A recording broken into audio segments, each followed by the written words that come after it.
Abşeron rayon polis idarəsinin və ərazi üzrə Saray, Mehdiyabad və Qobu polis bölmələrinin əməkdaşları tərəfindən hüquq pozmalara qarşı əməliyyat və profilaktik tədbirlər keçirilib. Narkotiklərin qanunsuz dövriyyəsinə qarşı keçirilən əməliyyatlar zamanı 7 fakt aşkarlanıb. Mülkiyyət əleyhinə və digər səbəblərdən axtarışda olan 36 nəfər saxlanılıb. İsti izlərlə 37 cinayətin üstü açılıb. Qanunsuz küçə ticarəti, avaralıq və dilənçiliklə bağlı 136, xırda xuliqanlıq və kibertalamalarla əlaqədar 43 fakt aşkarlanıb.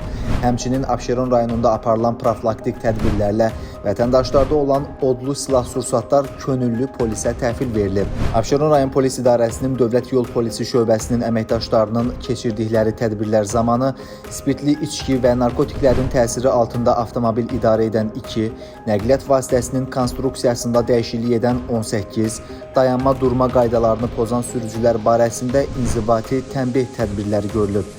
Abşeron rayonunda qeyd edilən istiqamətdə tədbirlər davam etdirilir.